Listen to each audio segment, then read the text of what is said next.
Subscribe to our channel and press the bell icon to never miss an update from RAU'S IAS. Do not forget to subscribe to our Telegram channel for all the updates and materials. Hello and welcome to Daily News Simplified, an answer to what, why and how of newspaper analysis from the perspective of civil services examination. Today we have taken up Delhi edition of The Hindu newspaper dated 3rd of September 2021. The articles which we are going to cover today have been displayed on your screen, and let us now begin the discussion. Now before we begin with the discussion, there is an important announcement. Question for the weekly mains answer writing practice has already been uploaded. The question for this week is: there is an urgent need for putting in place an employment guarantee program for the urban workforce in line with Manrega. Justify by giving arguments to validate your answer. This question is of 15 marks and it needs to be written in 250 words. All those who submit their assignments by Saturday, which is tomorrow, will get their answer sheets evaluated by RAU'S IAS. Let us now begin the discussion. Noble Intentions appears as a column on page number 6. UN must ensure that the Taliban uphold human rights and give up terror tactics. Of course, these are very high hopes when it comes to expectations from United Nations in general and United Nations Security Council in particular. And so the context is that India, which was until very recently the president of United Nations Security Council, was able to pass a resolution number 2593, which condemned terrorism and urged Taliban to ensure human rights in Afghanistan. And this is not the first time when the United Nations Security Council has passed a resolution with respect to a terrorist outfit or an organization. It is also not the first time when India has requested or urged UNSC to take actions against global terrorism. This is also not the first time UNSC has passed such resolutions. But still, we observe the world plagued with all such problems. And so, this has to do with certain issues and challenges within United Nations Security Council as well. They just cannot be the problem of Afghanistan. It has to do with ineffectivity or inefficiency of UNSC itself. And if you look at UPSC syllabus under GS paper 2, important international institutions, agencies and fora, their structure and mandate is a part of your syllabus. And when it comes to international institutions, nothing can be more important than UN and UNSC. And so from the perspective of mains examination, analysis of functioning of UNSC becomes very important. Analysis in terms of understanding what are the issues which UNSC faces, because of which it has been proven to be very ineffective against global security challenges. Then what are the proposals to resolve these problems? And since India was recently president of UNSC, although being a non-permanent member, we also have to consider and prepare the India's case for permanent membership of UNSC. Now you can clearly see that this discussion mainly pertains to the main stage of the examination. As far as prelims stage is concerned, we have already covered that in earlier DNS, and the link to that will be provided in the description of the video.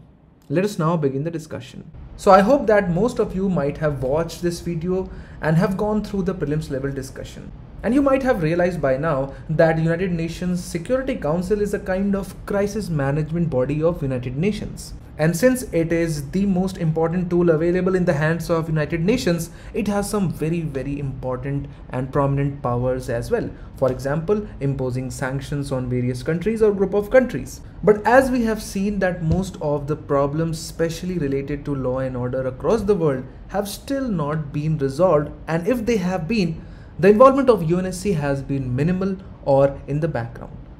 There's hardly any dispute across the world or any internal strife or the fight between two countries which have been resolved due to active intervention of UNSC. And that is mainly because the way UNSC has been structured, the way the powers have been divided among the global powers, and the way that power is used in day-to-day scenario. And so let us see what are the issues with the way UNSC is organized and the way it functions. And when it comes to United Nations Security Council, one of the first objections or the issues which is raised against it is that it does not reflect, or at least the current structure does not reflect, the current realities of the global order. So most of us already know that UNSC comprises of two kinds of members, permanent and non-permanent members. So permanent members known as P5, we already know them. So out of the total membership of 15 members, 5 members never change. They never seek re-elections. They don't have to worry about their membership of UNSC. They're always there on the deciding table. So this privileged status of permanent members has its genesis in the foundation of United Nations itself. All of us, even remotely connected to the history of the modern world, know that United Nations was created in the aftermath of World War II, basically to avoid any kind of war in the future. As far as the outcome of war is concerned, we already had 3 clear victors: USA, USSR and UK. So of course, if there were to be any United Nations Security Council, they had to be the permanent members. At the same time, UK was very worried about any kind of future German revival of nationalism, and so it insisted on France becoming a permanent member. At the same time, USA insisted on inclusion of Republic of China, which later on became Taiwan, as the permanent member. So this was in 1950s, but now today is 2021. And you can see that there has been almost no change as to where the actual power lies as far as UNSC is concerned. The P5 members are still the same. Of course, the seat which initially went to Taiwan has now gone to China, but except that there has not been any change. Now that is not to say that UNSC has never reformed.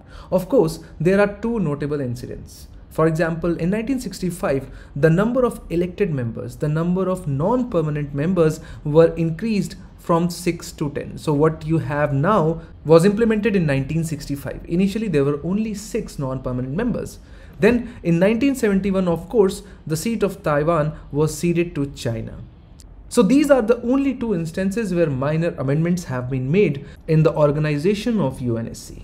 So now you can understand that there has been very minimal change in the organization of UNSC, especially where the actual powers belong, even though the membership of United Nations has quadrupled in last 30 to 40 years. And so what it does is that it creates 2 major problems with the way UNSC is perceived. The first is with respect to the lack of regional representation in the current structure, which does not reflect the current realities. And the second one is that none of the important regional powers find their place in UNSC. So if you look at UNSC, Europe is overrepresented in the overall structure. There are 3 countries from Europe if you include Russia. So out of 5, around 60% of the power is held by Europe. And there is not a single representation from Africa and South America. And this is astonishing because most of the peacekeeping interventions by UNSC have been done in Africa. Apart from that, countries like India, Germany, Brazil, Japan, all of them, not only big economies in their area, have very good and technologically advanced militaries, and also all of them are democracies, do not find their place in UNSC. And whatever may be their contribution to the global order, they have to contest for non-permanent seat every now and then. And let us now go much deeper into this comparison. Let us see how these countries, the group of 4 countries, India, Germany, Brazil and Japan, which are a group of countries which mutually support each other's inclusion into UNSC, stand with respect to the permanent 5 members. And here is a chart in front of you which shows comparison of these 4 countries, G4, with that of P5 on various parameters, which are population, territory, GDP, UN funding, UN peacekeeping funding, UN peacekeepers, defense budget, military. And so you can clearly see that as far as population is concerned, the world's largest populous country, which stands first in the parameter of population, of course, is a P5 member. That makes sense. But what about the second most populous country? If you are not giving membership to India, you are depriving 18% of the world population any voice at the highest level of global decision making. Similarly, if we talk about economy or GDP in PPP terms, world's largest economy being China and US are permanent members. But world's 3rd largest economy, that is India, 4th largest economy, that is Japan, 5th largest economy, that is Germany, do not find their place in P5. But you have Britain, France as members, which have much smaller economy as compared to India, Japan and Germany. Similarly, if we look into defense budget or active military, India does not find this place despite being in top 3, which matters. So now I hope you can clearly see how the current structure of United Nations Security Council is not reflective of current realities of the global order. Alright, so that is the problem number 1. Then the next important issue or challenge which UNSC faces is the allegation of undue use or advantage given to P5 members owing to their veto powers. Most of the non-permanent members and most of other members who are not a part of UNSC often complain about the misuse of veto power. Now, what are the major complaints as far as possession of veto powers by P5 members are concerned? The first and foremost is that it is undemocratic in its very essence, because democracy by its very meaning means one person, one vote, and veto is an idea which is quite contrary to that. It gives special privilege to some people, debarring others of that same right. And it is quite laughable that one of the important agenda of United Nations is to promote democracy or democratic liberal values across the world and at the same time protect human rights. So since veto power violates equal and full membership to all the members, it is quite undemocratic in nature. But the problems with veto is not limited to its undemocratic nature. It also extends to how and why the reforms have been stalled. Because if you trace the lack of reform as far as UNSC is concerned, more often than not, it is the veto power which is utilized to stall the reform. And the simple reason behind that is that no change in the constitution of UNSC can be brought about by a resolution passed by all the members. And even if one member, that is veto a resolution, it cannot be passed. And the countries across the world, countries like Germany, India, Japan, would still bear these two issues if it were for right cause. But more often than not, veto power has been the main reason behind United Nations' failure to prevent violations of human rights. So for example, most of the resolutions condemning the actions of Israel in Palestine are frequently and regularly vetoed by US. And so no significant action has been taken against Israel for its human rights violations or allegations of human rights violations in Gaza and West Bank. So it's just not the US which is culprit. Even China and Russia are not off the hooks, because when it came to Syrian civil war and the allegations of human rights violations and atrocities committed by the ruling president Mr. Bashar al-Assad, the repeated resolutions were blocked by the combining forces of China and Russia. So these were the two instances where United Nations Security Council failed to actually criticize or pass resolution against atrocities being committed by Israel and Syria.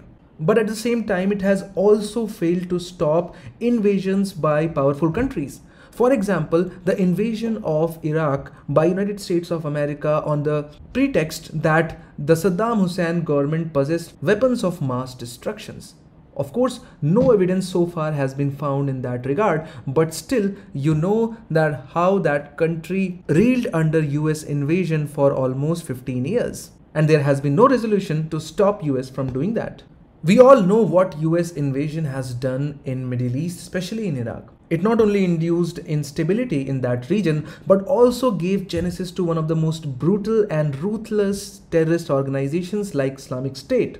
So far we have looked into two kinds of issues with UNSC. Current structure, which is not reflective of current realities, veto power and its concomitant problems. Let us now look at third and last issue, which is failure of peacekeeping mandate of UNSC. And this problem is just not with the way they carry out themselves when they are in some strife-riven area, but it also deals with what is the outcome of deploying these peacekeeping forces in areas like Africa. And one of the basic and regular complaints which come against the peacekeeping forces is the news related to the human rights violations committed by the peacekeepers. There's not one, two, but multiple instances of human rights violations like abductions, killings, rape, murder, and various other kinds of problems which peacekeepers have themselves been accused of conducting. For example, in 2016, an investigation revealed where at least 25 minors were abused by around 41 peacekeepers in a single night. At the same time, the maintenance of these peacekeeping forces is very, very costly. But that high cost would still be tolerable if the peacekeepers are able to bring some long-lasting changes in the society, in the polity. Basically, the purpose for which peacekeepers are sent, they fail to achieve that. They are not able to induce any long-lasting peace in strife-riven areas or in disturbed areas. Although as far as they are deployed, some peace is maintained, but that is just a very shallow and artificial peace under the pressure of arms of United Nations. But as soon as they withdraw themselves from the territory, the region again limps back into instability. And two notable examples of utter failure of UNSC has been its mission in Somalia and Bosnia. Because you have to realize that ultimately the regional problems like these arise due to geopolitical and various other local factors. And deployment of these peacekeepers is actually not solving the geopolitical or local social problems. For example, a war going on between two tribes is not being resolved. And so there cannot be a long-lasting peace solution when you are just deploying few soldiers over there.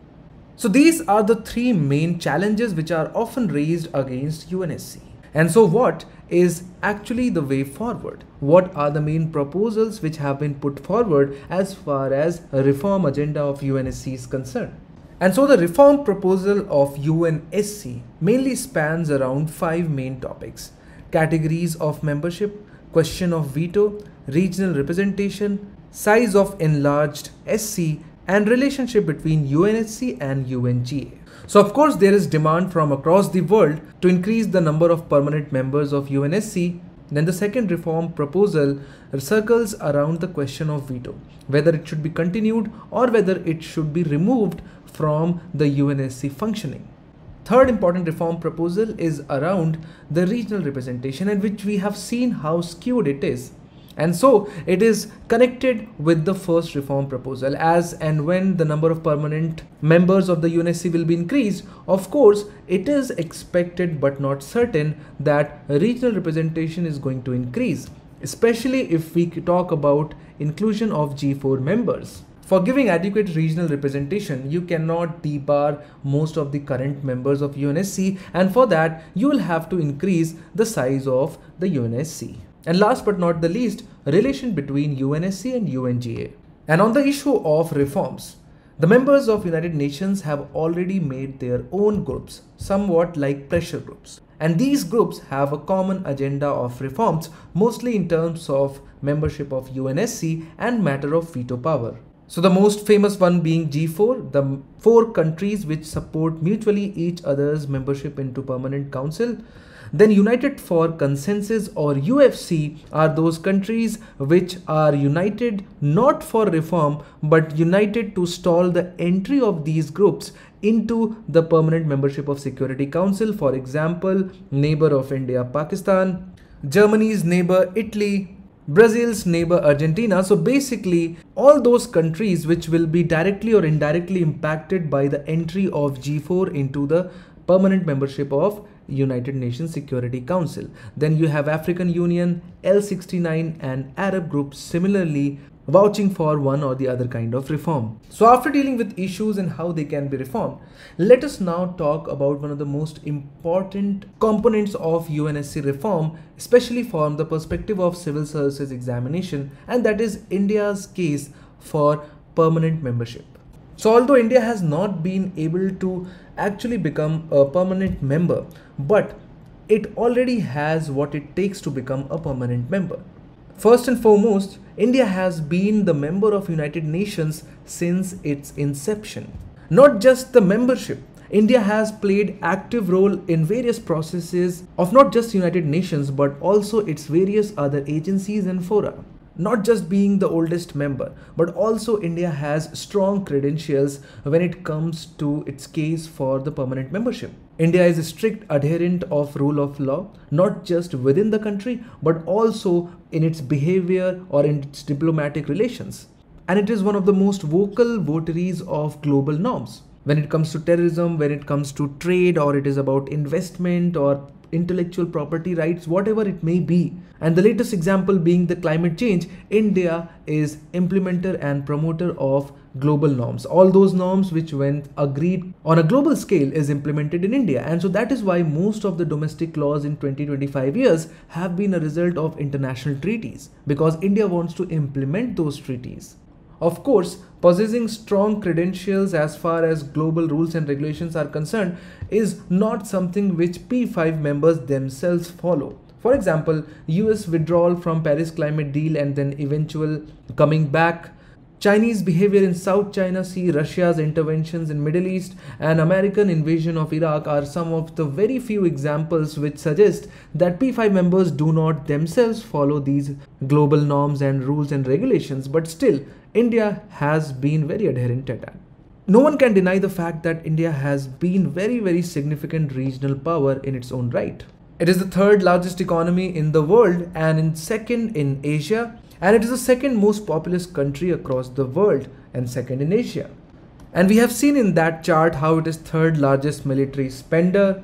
And so denial of membership for India is actually injustice to United Nations Security Council itself. Then the last and a very significant argument in support of India's membership is that of liberal democracy and its coherence with that of Indian Constitution. And the way India's democracy and republic has functioned in past 70 years, it clearly shows that India has capability to accommodate a lot of factions, political views, ideologies, religious communities, castes in a very democratic manner.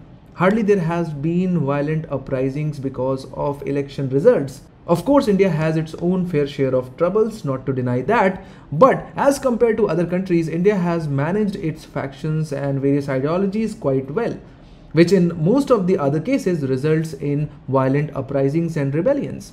And so with such a good record of managing such a factioned polity and society, if India finds its place in United Nations Security Council, maybe we can look at permanent solutions to other global problems, because then India would contribute actively with the experience that it has gained internally. Is monetizing public assets a good idea? Appears on page number 7 in the form of an article, where two very prominent economists, Dr. Ajay Shah, who is a professor at National Institute for Public Finance and Policy, and Montek Singh Ahluwalia, who has been former deputy chairman of erstwhile Planning Commission, expressed their views regarding the monetization of public assets. So you must be knowing that Center has released the National Monetization Pipeline, a document listing the various public assets that will be leased out to private companies over the next 4 years. The government believes that monetizing underutilized public assets will bring in almost 6 lakh crore rupees to the government and help build new infrastructure to boost the economy. Now, if someone has any doubt with respect to relevance of this topic as far as mains examination goes, the first line in the syllabus of GS paper 3 says Indian economy and issues related to planning, mobilization of resources, growth, development and employment. Now, the main reason because of which the government has come up with monetization of the assets is because it wants to mobilize more and more resources to enable the government to carry out more and more public expenditures. And so it becomes very important from the perspective of civil services examination. And so in this regard, we are first going to understand what monetization of public assets mean. What are the highlighting features of the current monetization pipeline released by DIPAM? What is the main agenda of the government behind this particular move, and what are the problems that the government is going to face as far as the monetization of public assets are concerned? So if we talk about the definition of monetization, it is basically transfer of revenue rights to a private party for a specific transaction period. So the government basically transfers the revenue rights to a private party for a specified transaction period in return of some upfront money, a revenue share, and a commitment of investment in public asset for future. And there should be no confusion that under the monetization, the ownership is transferred. It is not transferred. The ownership will always belong to the government, and so it is clearly very different from privatization or outright sale of public assets. It is just like leasing out a public asset for some time so that the government can get rent out of that as well as an efficient management of that property. So for example, the government has invested, let's say, 1,000 crore rupees in constructing a highway. It may take government decades to recover its investment through annual toll revenues. And so instead, the government can recover a good chunk of its investment by leasing out the right to collect toll for the next 30 years to a private investor. And so this private investor has around 1000 crore as of now. That person can give the government 1000 crore, which is the investment cost for the government. Government can give the right of collection of toll to that person. Since that person is rich, he does not require immediate money, but the government does require, especially in the aftermath of COVID-19. And so the government can use this money to build fresh infrastructure under National Infrastructure Pipeline. And so that is how National Monetization Pipeline and National Infrastructure Pipeline are connected.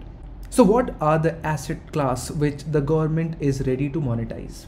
The first and foremost, all of the assets will be brownfield, which basically means that the projects which are modified or upgraded, but not a new project. And so if a new airport has to come up, it will not be monetized. But let's say an old airport with 20 years in existence, that will be a brownfield investment.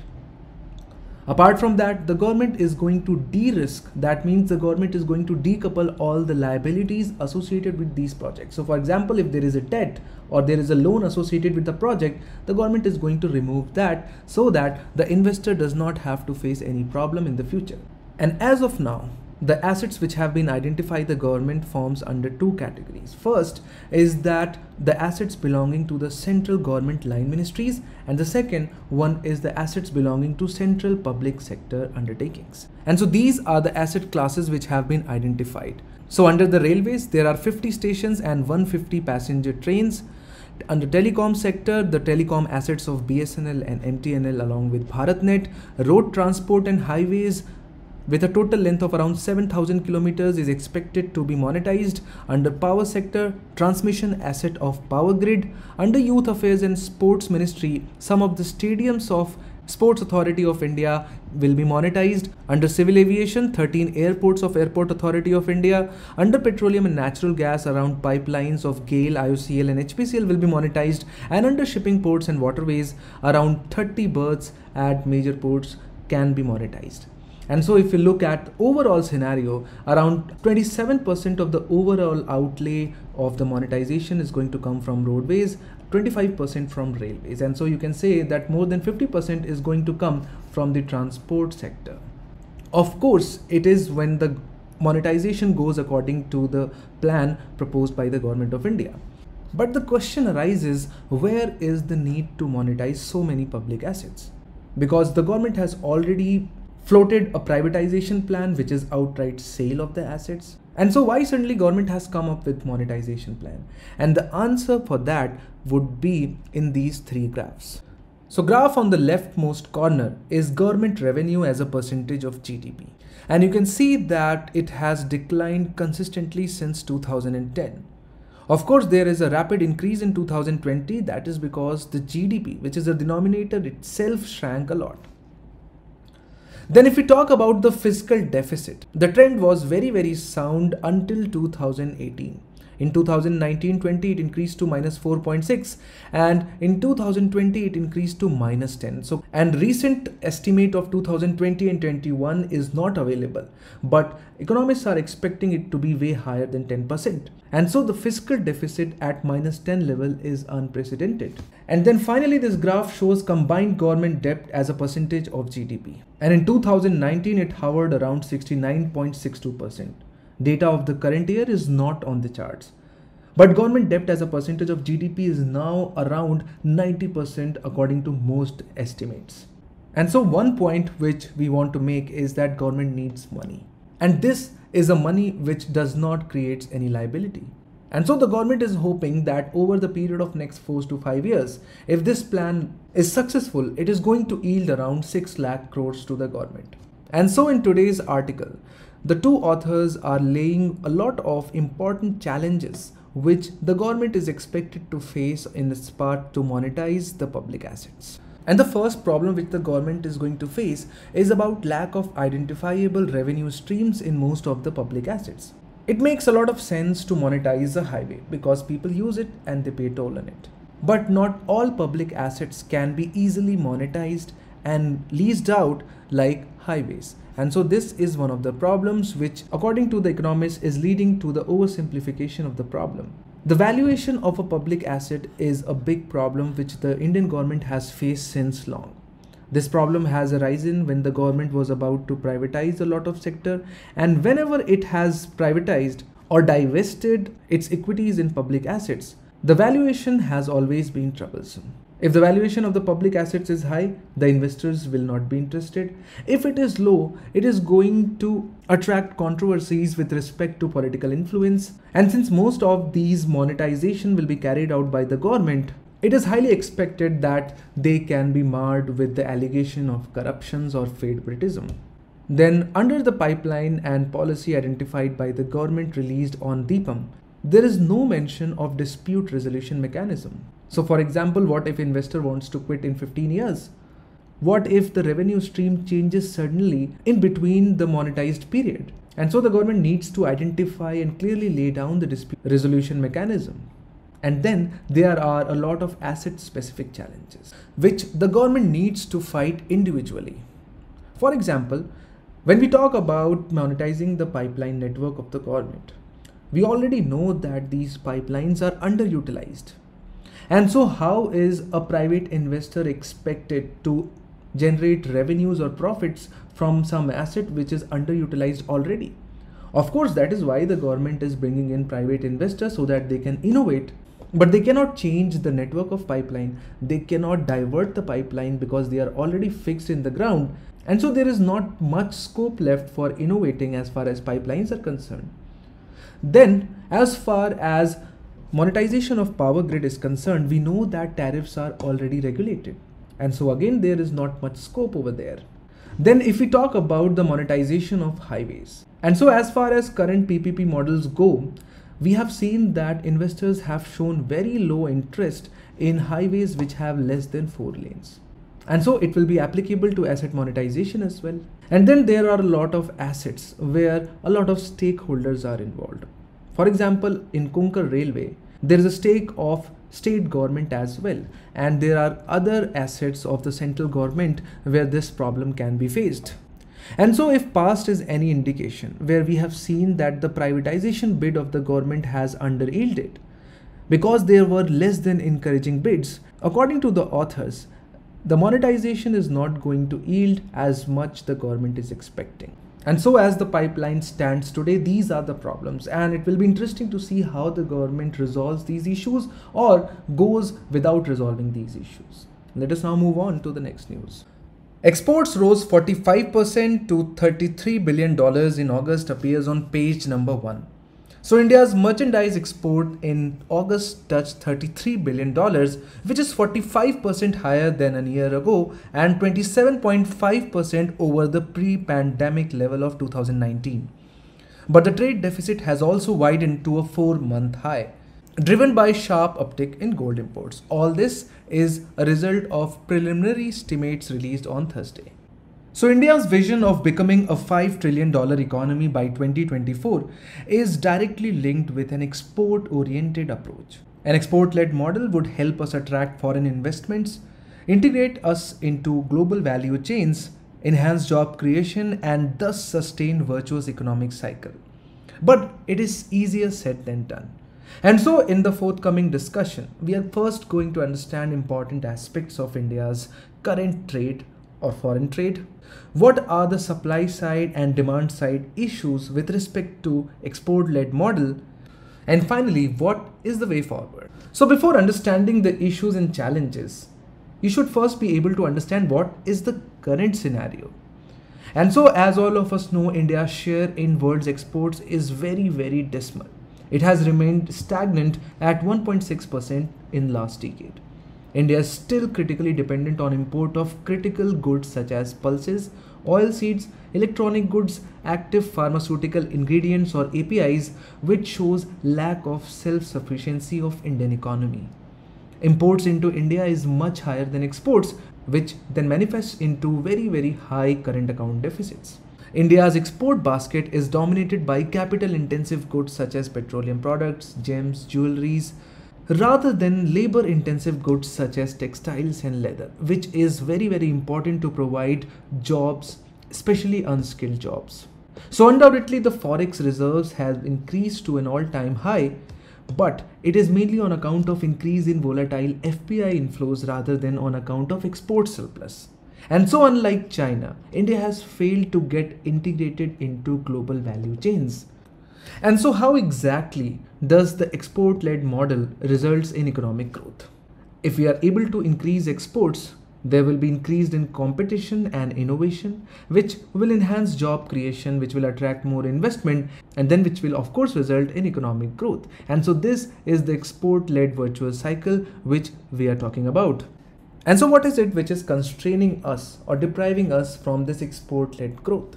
When we talk about the challenges are both towards the supply side as well as towards the demand side of the export-led model.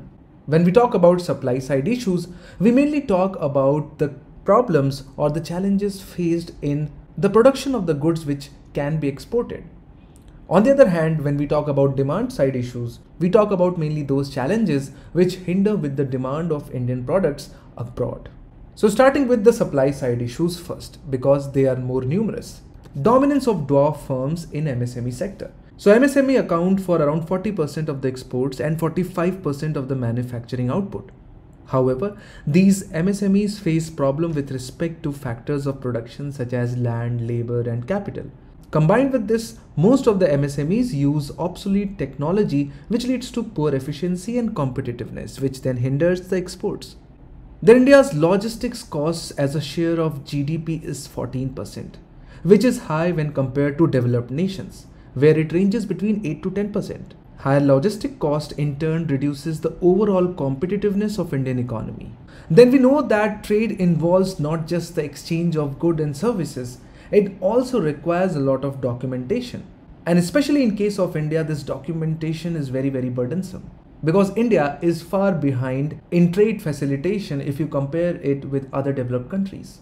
Because trade facilitation involves reducing the number of documents needed for trade. The less number of documents, the more efficient the trade would be, the more faster the movement of goods and services will be. Trade facilitation reduces the time to export and cost of exports. Then all of us know that when it comes to innovation, India is very, very far behind. India spends hardly around 0.7% of GDP on R&D, which is quite low as compared to US, which is 2.1%, China 2.8% and Israel 4.3%. Then external trade requires us to understand the needs and demands of the market very well. You need to first understand the consumer in order to understand what they need. And so the research related to consumer preference in export market is negligible in our country. For example, higher sweetness in Indian mangoes is not going to increase the demand for Indian mangoes in, let's say, European markets. Then India has failed to identify the clusters properly. If you consider each district of our country has a potential equivalent to that of a small country in boosting exports. However, there is a lack of focus on identifying potential export clusters within a state. Then, lack of coordination among multiple government ministries and departments involved in boosting exports also leads to very low level of exports. And then, some of the FTAs with countries such as Japan, South Korea has led to inverted duty structure, which has in turn encouraged import of finished goods and discouraged domestic manufacturing. So these were the supply side issues. What about demand side issues? And so the factors which have led to the reduction in demand of Indian products abroad is mainly related to the rising protectionist policies in developed countries.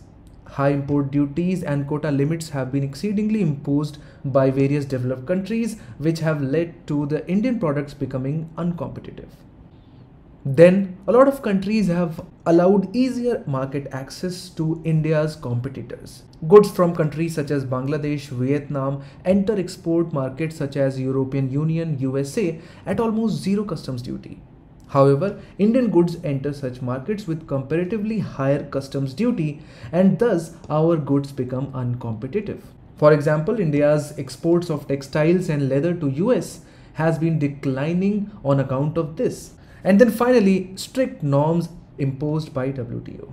Indiscriminate application of sanitary and phytosanitary measures by other countries against Indian products has also led to reduction in demand. For example, basmati and non-basmati rice exports to the US have been rejected multiple times on grounds of low hygiene standards.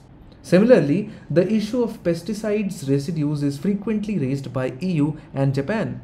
And so the question arises as to what is the way out of this? What is the way for India to embark on export-led model just like China? And so the first is that India will have to work on improving its trade competitiveness by improving access to factors of production like land, labor, capital, and also improving ease of doing business. Then India will have to protect the domestic market from the import cheap foreign goods. One way to do that would be to impose anti-dumping duties and safeguard duties. And another way to do that would be strong and effective technical regulations. Then we need better interministerial coordination. The Ministry of Commerce and Industry must hold regular interministerial meetings. Then, as we have already talked about, MSMEs need hand-holding, and it should be provided to them so that they can access factors of production and use appropriate technology as well as upgrade their current method of production. And finally, there is a need to reorient the SEZ policy in line with Baba Kalyani Committee, so that the focus is just not on boosting exports, but also on employment creation, GDP growth rate, and incentives being handed out to companies should depend on value addition and technology adoption. This would encourage the companies to innovate and compete at global level. Jallianwala Bagh conservation was supervised by ASI, says Culture Ministry, appears on page number 10. So recently renovated Jallianwala Bagh has attracted criticism from many local people as well as historians about wrong presentation of historical facts and figures. And so this has again brought a very important event of our struggle for independence into limelight, which is Jallianwala Bagh incident. And along with the event, its precursors and successors, its impact on overall independence and independence movement is very important one, especially from the perspective of prelims examination. For example, in 2015, UPSC had asked, with reference to Rowlatt Satyagraha, which of the following statements are correct? Now, this question is related to Jallianwala Bagh incident because the gathering at Jallianwala Bagh was a result of protest against the Rowlatt Act. And similarly, there have been other questions directly or indirectly connected with this particular event and this particular event's year, which is 1990 in Amritsar. So Jallianwala Bagh massacre marked a turning point in India's struggle for independence. And since it was a turning point, a memorial was set up by Government of India in 1951 to commemorate all those people who have lost their lives in this brutal massacre. It stands as a symbol of struggle and sacrifice and continues to instill patriotism among the youth. In March 2019, the Yaad-e-Jallian Museum was inaugurated, showcasing an authentic account of the massacre. So what were the events which led to Jallianwala Bagh massacre? We know that Britishers had come up with Rowlatt Act in 1990 to constrain the liberty and freedom of Indians. And one of the most draconian features of the act was that it authorized the government to imprison or confine Indians without a trial. And this led to nationwide unrest. Gandhiji initiated Satyagraha to protest against the Rowlatt Act. On April 7, 1919, which is almost a month after the act was passed, Gandhiji published an article called Satyagrahi describing various ways to oppose the Rowlatt Act.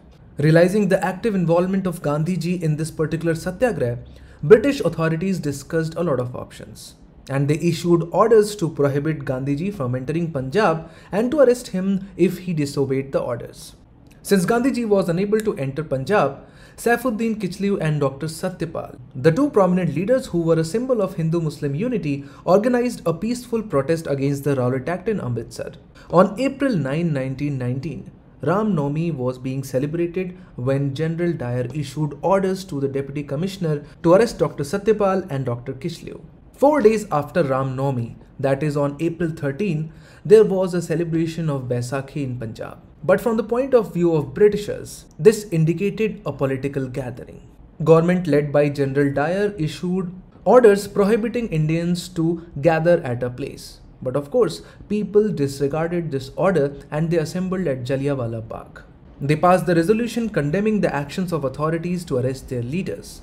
When the news of this gathering, and especially the resolution, reached General Dyer, he started marching towards the Bagh. He entered the Bagh, deployed his troops and ordered them to open fire without giving any warning. People rushed to the exits, but Dyer directed his soldiers to fire at the exit also. The firing continued for 10 to 15 minutes. 1650 rounds were fired and the firing ceased only after the ammunition had run out. The total estimated figure of the dead as given by General Dyer and Irving was 291. However, other reports including that of committee headed by Madan Mohan Malviya put the figure somewhere around 500 people dead. As the news of massacre spread across the nation, Tagore renounced his knighthood. On October 14, 1990, Disorders Inquiry Committee was formed to inquire about the massacre. It later came to known as Hunter Commission. The Hunter Commission was directed to announce their verdict on the justifiability or otherwise of the steps taken by the government. All British officials involved in the administration during the disturbances in Amritsar were interrogated, including General Dyer and Irving. To everyone's surprise, General Dyer was completely exonerated. And so how did Jallianwala Bagh shaped the future course of India's struggle for independence? First and foremost, since it was such a brutal assault on Indians, it ignited a new wave of nationalism and a fierce one against the Britishers. It supported the cause of non-cooperation movement and Khilafat movement. These two movements, if you remember, were going on parallelly at that point of time in our country. It supported the cause for revolutionary movement in Punjab, such as the rise of Hindustan Republican Association. Then it gave rise to extremist wing of Indian National Congress, which got massive support in order to go hard on Britisher policies. And so you can clearly see a massive impact of Jallianwala Bagh on the course of India's independence.